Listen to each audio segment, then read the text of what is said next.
One nation one election શું થાય? દેખો, જેમ કે તમને ખ્યાલ છે થોડા સમય બાદ લોકસભાના ઇલેક્શન હશે और લોકસભાના ઇલેક્શનની સાથે જો વિધાનસભાની પણ ઇલેક્શન કરવામાં આવે તો કેટલો ખર્ચો બચી જાય? ખ્યાલ છે કે લોકસભા અને વિધાનસભાના ઇલેક્શનને અલગ કરવાને બદલે જો એક સાથે કરી દેવામાં આવે, નહીં તો જેને કહીશું ભાઈ વન નેશન વન ઇલેક્શન, તો ઘણા બધા પૈસા બચાવી શકીએ આ માધ્યમથી. જેમ કે તમને ખ્યાલ છે જ્યારે મલ્ટિપલ ઇલેક્શન હોય, માની લો ભાઈ વર્તમાનમાં ગુજરાતમાં ઇલેક્શન છે, પછી છત્તીસગઢમાં ઇલેક્શન હોય, દેન રાજસ્થાન, તો જેના કારણે જે આપણી ફોર્સિસ લાગતી હોય તો ભાઈ જે ફોર્સિસ છે એ મોટા પ્રમાણમાં ક્યાં વ્યસ્ત હોય તો ઇલેક્શનમાં વ્યસ્ત થઈ જાય. કોઈ પણ રાજ્યમાં જ્યારે ઇલેક્શન જાહેર થાય, માની લો ભાઈ આ રાજ્યમાં ઇલેક્શન જાહેર થયું તો ત્યાર પછી એ રાજ્ય કોઈ બી સ્કીમ બહાર ના પાડી શકે. તો જેનાથી શું થાય કે સપોઝ માની લો ભાઈ કોઈ રાજ્ય સ્કીમ બહાર પાડે છે તો ભાઈ એ જેનાથી પબ્લિકને એ ગેરમાર્ગે દોરી શકે, તો એવા કિસ્સામાં એ સ્કીમ જાહેર ના કરી શકે એટલા સમય સુધી જ્યાં સુધી ઇલેક્શન છે. ત્યારબાદ જો વારંવાર અહીં આગળ જેમ કે જે રાજ્ય સ્તરના નેતાઓ છે એ કેન્દ્ર સ્તર સાથે બી જોડાયા હોય, તો જો અલગ અલગ રાજ્યોમાં ઇલેક્શન હોય તો જે કેન્દ્રીય નેતાઓ છે એ વારંવાર ઇલેક્શનમાં વ્યસ્ત હોય, જેમનું કામ છે કે ભઈ ગવર્નન્સનું એમાં ફોકસ ના કરી શકે. તો વન નેશન વન ઇલેક્શનના કારણે જે નેતાઓ છે એ ગવર્નન્સના કામ પર ફોકસ કરી શકે કે ભાઈ એક જ વખત ચૂંટણી થઈ ગઈ તો ના તો હવે ટેન્શન છે કોઈ પ્રકારની યોજનાઓ રોકવાનું, ના તો કોઈ ટેન્શન છે ફોર્સને એક જગ્યાએથી બીજી જગ્યાએ જવાનું કે ભાઈ વારંવાર એમને મુશ્કેલી પડે છે, ના તો જો વાત કરી ભાઈ अलगથી પૈસા ખર્ચ કરવાનો, તો અહીં આગળ ઓછા ખર્ચમાં કામ બની જાય. શું કહે છે? One nation one election. Okay, તો આના ફાયદા છે તો ભાઈ નુકસાન બી તો હોઈ શકે. બોલો યસ કે નો? માની લો કે ભાઈ આના ફાયદા છે તો નુકસાન બી હશે. હા છે. તો જ્યારે આ મેં તમને ફાયદા કીધાના નુકસાન શું છે? માની લો ભાઈ કોઈ બી લોકસભા અને વિધાનસભાની એક સાથે ઇલેક્શન થયું અને તમને ખ્યાલ છે કે ભાઈ ભારતમાં બહુમતથી જ સરકાર ટકતી હોય, તો ભાઈ કોઈ બી એક રાજ્યમાં જો સરકાર પડી ભાગે છે તો એવા કિસ્સામાં માની લો 2024માં ઇલેક્શન થયું અને 2027માં એ રાજ્યની વિધાનસભા પડી ભાગે છે યા ત્યાં આગળ બહુમત નહીં બનતી, ખ્યાલ છે બહુમત તૂટી જાય છે, તો ભાઈ ત્યાં આગળ ફરીથી ઇલેક્શન નહીં કરવું પડે. બે આ પોઈન્ટ ડન છે. બોલો યસ કે નો? તો જેના કારણથી ટાઈમ ચેન્જ થશે ને એ જગ્યાએ, પછી તો એવું તો નહીં કરી શકો કે એ રાજ્યમાં તમે પ્રેસિડેન્ટ રૂલ લગાવી દો જેટલા સમય માટે ઇલેક્શન નહીં. બે આ પોઈન્ટ ડન થાય છે. બોલો યસ કે નો? તો પહેલો વિરોધ આ છે કે ભાઈ માની લો કોઈ એક રાજ્યમાં या अलग अलग राज्यों जो सरकार नहीं टकती, अध वच्चे पड़ी भागे છે, तो एवा किस्साમાં શું કરશો? तो भाई एक मुद्दो तो आ राखो कि भाई एक विरोध तो आ છે. सेकंड विरोध શું છે કે ભાઈ ભારતમાં એવું નહીં કે ભાઈ કેન્દ્રીય સ્થાનિક પાર્ટીઓ છે, ઘણી રિજનલ પાર્ટીઓ બી છે જે કામ કરતી હોય, તો જે એકથી બે રાજ્યમાં એક્ટિવ હોય, તો એમની પાસે એટલો મોટો વર્કફોર્સ તો છે નહીં જે રીતના નેશનલ પાર્ટી પાસે વર્કફોર્સ છે.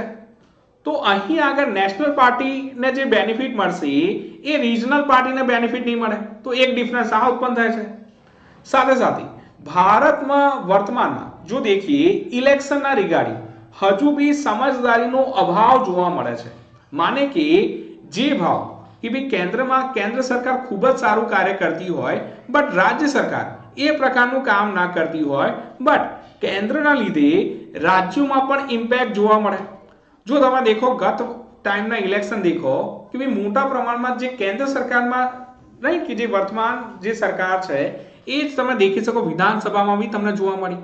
એકાદ બે રાજ્ય છોડ દો જેમ કે દિલ્હી છે યા ઓડિશા, તો અહીં આગળ તમે કહી શકો કે એ બી એક ઇમ્પેક્ટ પડી શકે છે. તો એક વિરોધ આનો બી છે. સાથે સાથે આટલી મોટી પોપ્યુલેશન છે તો એના સંદર્ભમાં એટલા ઈવીએમ બી જોઈશે, એટલા વીવીપેટ બી જોઈશે, તો એટલા વીવીપેટ બી અરેન્જ કરવા પડશે, જે બી એક ચેલેન્જ છે. ખ્યાલ આ છે?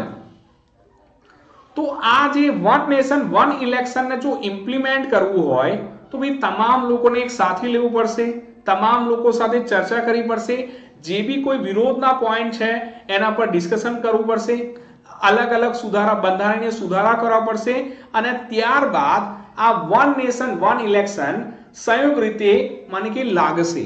તો ધેટ્સ વાય વર્તમાનમાં એક આર્ટિકલ ચર્ચામાં હતો કે ભાઈ જે વન નેશન વન ઇલેક્શન છે એ અગેન્સ્ટ ફેડરલિઝમ છે. બી આ પોઈન્ટ ડન છે, બોલજો યસ કે નો.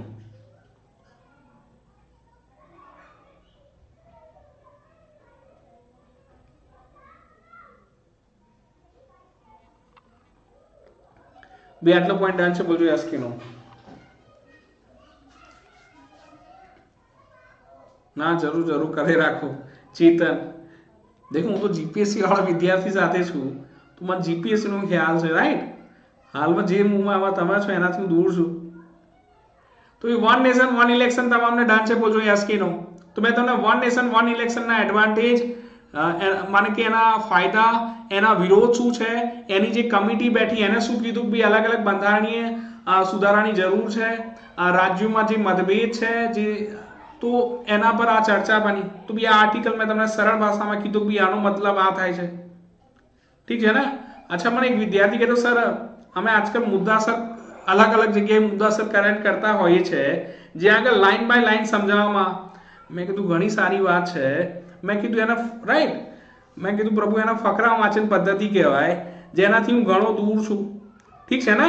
કે સપોઝ જો મારે લાઈન ટુ લાઈન વાંચવી પડે તો પછી એને પેપર રીડિંગ કહેવાય, ખ્યાલ છે, એને એક્સપ્લેનેશન ના કહેવાય. ને જ્યારે મારી વાત આવતું હું એક્સપ્લેનેશન પર ફોકસ કરું, ખ્યાલ છે. તો લાઈન ટુ લાઈન નો હું સપોર્ટર નહીં કે હા પ્રભુ રાઈટ, તો એ તો જાતે વાંચી લેવાય. દેખો આ પીડીએફ છે, તમે વાંચી લેજો, જલસા કરજો. મેં તમને આ એક્સપ્લેન કરી દીધું આનો મતલબ શું થાય. ઘણા છોકરા ખુશ થઈને હા સાહેબ દેખો અમારા માટે સાહેબ ઘણી મહેનત કરે, એકદમ લાઈન ટુ લાઈન વાંચી. મેં કીધું યાર ઘણો સરળ કહે, રાઈટ, ઠીક છે ને. તો ભાઈ હું એનાથી દૂર છું. દેખો જે મજબૂત વિદ્યાર્થીઓને સમજદારી પર ફોકસ કરવું જોઈએ, ખ્યાલ છે. તો જો સમજદારીથી જો કોઈ વસ્તુ શીખો છો એ કામની બને. બાકી જો વાંચીને કરવાની તો જાતે ન્યૂઝ વાંચી શકો, રાઈટ. તો હું એના માટે અવેલેબલ એ પ્રકારના મુદ્દા નહીં. અને હા, ઘણા છોકરા અડતા સર ફેક્ટ્સ, દેખો ફેક્ટ્સનો મુદ્દો હશે. જ્યારે બી તમારી કોઈ બી એક્ઝામ હશે ક્લાસ 3 ની, એના 1-2 મહિના પહેલા તમારા સેશન સ્ટાર્ટ કરી દઈશ ફેક્ટ્સ પર.